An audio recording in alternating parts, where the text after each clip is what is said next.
Hello student, good morning. आज हम लोग कूलम के नियम के बारे में जानेंगे। कूलम का नियम क्या है, इससे संबंधित हम लोग चर्चा करेंगे। ठीक है, तो कूलम का जो नियम है वो विद्युत बल के लिए बताया गया और उनके अनुसार दो बिंदुवत आवेश की इसमें चर्चा की गई। दो बिंदुवत आवेश हैं, वो समान हो या असमान हो। समान का मतलब होता है एक तरह का और असमान का मतलब होता है जो दोनों अलग अलग होता है। ठीक है, तो इससे संबंधित हम लोग चर्चा करेंगे। कूलम का क्या नियम है इसके बारे में जानेंगे। कूलम का जो नियम है वो आवेश पर आधारित है, आवेश से संबंधित है और दो बिंदुवत आवेश से संबंधित है। दो बिंदुवत आवेश के बीच कुछ दूरी की बात की गई और इसके आधार पर उन्होंने एक नियम दिया जो कूलम के नियम से नाम से जाना जाता है, जिसे हम विद्युत बल भी कहते हैं। जो बल के लिए नियम है, विद्युत बल के बारे में बताया गया।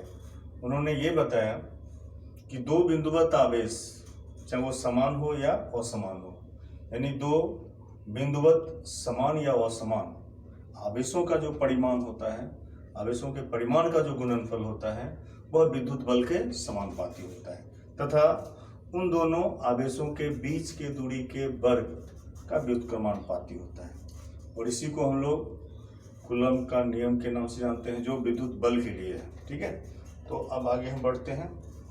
अब यहाँ पे हम आपको लिख रहे हैं कूलम के अनुसार कूलम का जो नियम है जो विद्युत बल के लिए है। ठीक है, विद्युत बल से संबंधित है।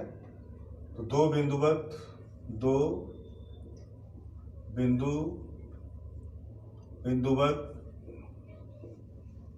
समान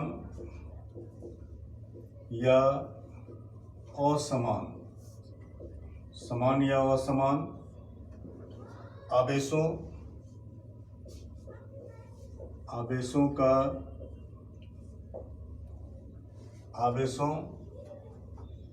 दो बिंदुवत समान या असमान आवेशों के परिमाण का गुणनफल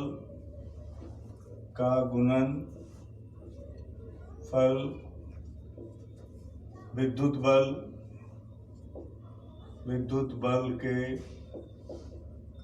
बल के समानुपाती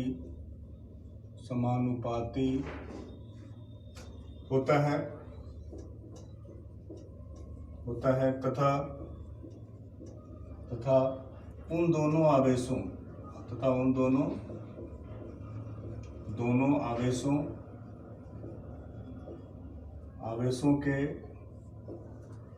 आवेशों के बीच के दूरी के वर्ग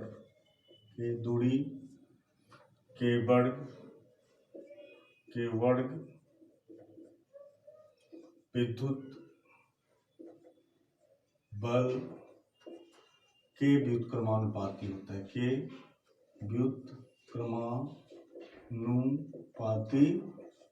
व्युत्क्रमानुपाती होता है। और ये जो है आपको कूलम का नियम कहलाता है। इसे हम लोग कूलम का नियम कहते हैं, जो हमने आपको चर्चा किया है। यानी कि दो बिंदुवत का मतलब दो point charges, the magnitude of two point charges like और unlike point charges is magnitude of two like और अनलाइक चार्जेस। यहाँ पे हमने चर्चा किया है, यानी कि दो बिंदुवत समान या असमान आवेशों की बात किया का परिमाण का जो गुणनफल होता है वो विद्युत बल के क्या होता है, विद्युत बल के समानुपाती होता है। इसका मतलब ये हुआ कि दो हम मान लेंगे आवेश ले लेंगे, बिंदुवत आवेश ले लेंगे और उन दोनों आवेश को हम लोग यहाँ पे देखेंगे। दोनों आवेश, अब देखिए यहाँ पर हम एक बिंदुवत आवेश यहाँ पर इमेजिन कर लेते हैं, एक दूसरा यहाँ पे इमेजिन कर लेते हैं और इनके बीच हम दूरी की कल्पना कर लेते हैं। इसको हम कैपिटल क्यू ले लेते हैं, इसको कैपिटल क्यू लिए और इसको स्मॉल क्यू लिए और इन दोनों आवेशों के बीच का जो दूरी है वो हम इसको r से डिनोट किए। तो इनके जो नियम है, कूलम का जो नियम है, उस नियम के आधार पे हम लोग देखेंगे तो इसमें क्या आता है, दो बिंदुवत आवेश, हमने दो बिंदुवत आवेश दोनों को डिफरेंट करके बता रहे हैं, दोनों को डिफरेंट करके हम डिनोट कर रहे हैं। अब इन दोनों का जो परिमाण का जो गुणनफल होगा वो विद्युत बल के क्या होगा, समानुपाती होगा। समानुपाती का मतलब इनका जो मान जो होगा, बल का जो मान होगा वो आवेश के मान पर डिपेंड करेगा। यानी आवेश का परिमाण बढ़ेगा तो बल का परिमाण बढ़ेगा, अगर आवेश का परिमाण घटेगा तो बल का परिमाण घटेगा। उसमें कंडीशन है कि दूरी स्थिर होना चाहिए, ये भी कंडीशन है, ठीक है। और उसी के आधार पर हम लोग पहला जो स्टेटमेंट है जो हम लोग यहाँ पे लिखे हैं, दो बिंदुओं समान या असमान आवेशों के परिमाण का गुणनफल विद्युत बल के समानुपाती होता है। इसका मतलब हुआ product of two point like और unlike point charges, product of two like or alike charges is directly proportional to their electric force and distance between them and distance square between them is inversely proportional to their electric force। उसी को हम लोग इस तरह से देख रहे हैं। अब इसके आधार पर, इस नियम के आधार पर, कूलम के नियम के आधार पर हम लोग बताएंगे। पहला स्टेटमेंट हो जाएगा F varies capital Q small q, ये पहला स्टेटमेंट हो गया, इसको हम लोग ये मान लिया।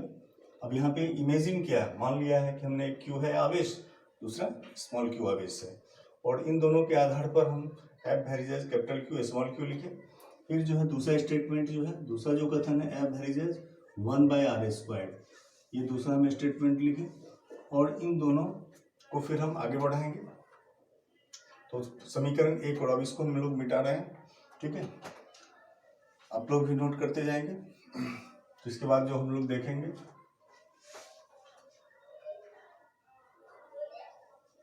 यहाँ पे जो हमने दिखाया आपको, अब ये दोनों समीकरण के आधार पर समीकरण 1 और 2 से, समीकरण एक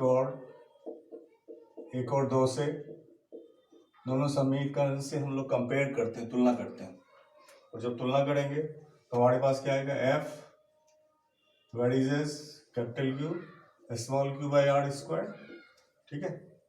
तो ये हमने डाल दिया। अब प्रोपोर्शनल कांस्टेंट, हर जब हम भौतिकी में कोई चीज़ का डेरिवेशन करते हैं तो हम इसके लिए प्रोपोर्शनल कांस्टेंट लेते हैं, और वही चीज़ यहाँ पर हम लोग डालेंगे। पहले तो हम k डालेंगे, तो और लिखेंगे, या फिर F इक्वल टू लिखेंगे k capital Q small q/r², जहाँ क्या है, जहाँ k क्या है, k एक समानुपातिक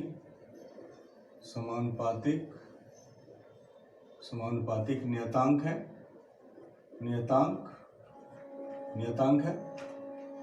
ठीक है, समानुपातिक नियतांक है।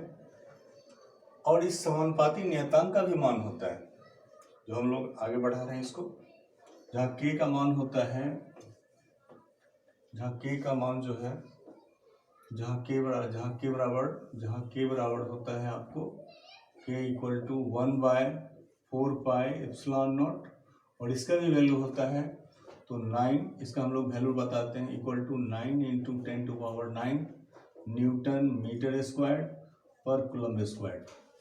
ये k का वैल्यू है आपको, तो डायरेक्ट हम लोग अब यहाँ पे डालेंगे, या F equal to 1/4πε0 capital Q small q, capital Q के बाद स्मॉल q/r² लिखेंगे, और ये कूलम का प्लस नियम कहलाएगा। अब यहाँ पर ये जो आ रहा है, थोड़ा सा इसका हम लोग चर्चा कर लें। ये है क्या, एप्सिलॉन क्या है? ये परावैद्युता से संबंधित है। परावैद्युता क्या होता है? तो परावैद्युता जो है, किसी भी पदार्थ में दो ध्रुव होते हैं, एक धन ध्रुव होता है और एक ऋण ध्रुव, एक धन ध्रुव और दूसरा ऋण ध्रुव होता है। तो धन ध्रुव ऋण की तरफ नहीं आ सकता है और ऋण ध्रुव धन की तरफ नहीं जा सकता है, लेकिन अपने प्रभाव को व्यक्त कर सकता है, यानी बीच में जो है वो कुचालक का रूप होता है। वो जगह जो है, इस स्थिति को हम लोग परावैद्युता कहते हैं। और परावैद्युता से संबंधित हम यहाँ पर जो दिख रहा है, ये आपको, ये निर्वात से संबंधित है, यानी कि चालक और के बीच हवा होता है। तो चालक रिलेटिव माध्यम की बात करते हैं, रिलेटिव का मतलब सापेक्षिक माध्यम की बात करते हैं, और हवा की बात करते हैं। और उन दोनों के आधार पर हम लोग प्रावैधता की बात करते हैं। जहाँ बताएंगे, जहाँ इप्सिलॉन आर इक्वल टू होता है epsilon by epsilon naught, epsilon R by, इसको हम लोग प्रावैधता कहते हैं।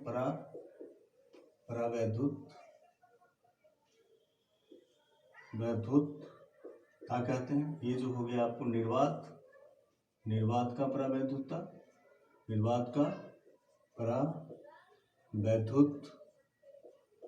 हो गया ये।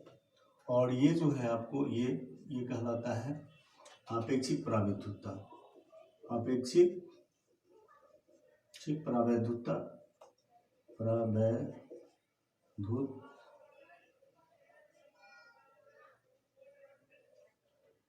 प्रावैधुता। ठीक है। अब इसके आधार पे हम लोग इसी को हम लोग और या लिख सकते हैं, इप्सिलॉन इक्वल टू होता है इप्सिलॉन नॉट और इप्सिलॉन आर होता है। अब ये निर्वात का हो गया, ये किसी माध्यम के लिए हो गया, और इसके आधार पर हम लोग तुलना कर लेते हैं। ठीक है। तो ये जो है आपको कूलम्ब का नियम था। कूलम्ब के नियम के बारे में हमने चर्चा किया आपको, जो दो बिंदुवत आवेश के लिए सिर्फ मान्य है। बिंदुवत आवेश के लिए सिर्फ कूलम्ब के नियम का हम लोग इस्तेमाल करते हैं, और जो बल के बारे में बताता है। इसमें चर्चा ये किया गया कि दो बिंदुवत समान हो या असमान आवेश हो, उन दोनों आवेशों का परिमाण का जो गुणनफल होगा वो विद्युत बल के समानुपाती होगा, तथा उन दोनों आवेशों के बीच की दूरी के वर्ग का व्युत्क्रमानुपाती होगा, जिसको हमने मैथमेटिकली यहाँ पे एक्सप्रेस किया। यहाँ पर दो आवेश हमने लिया था, और फाइनली हमारे पास ये स्टेटमेंट है, F is capital Q small q by R square, फिर एफ बराबर के capital Q small q by R square लिखा, जहाँ के क्या है, एक समानुपातिक नियतांक है, और के का मान ये इस तरह से होता है। कैसे होता है इसके बारे में हम लोग फर्दर क्लास की बात करेंगे।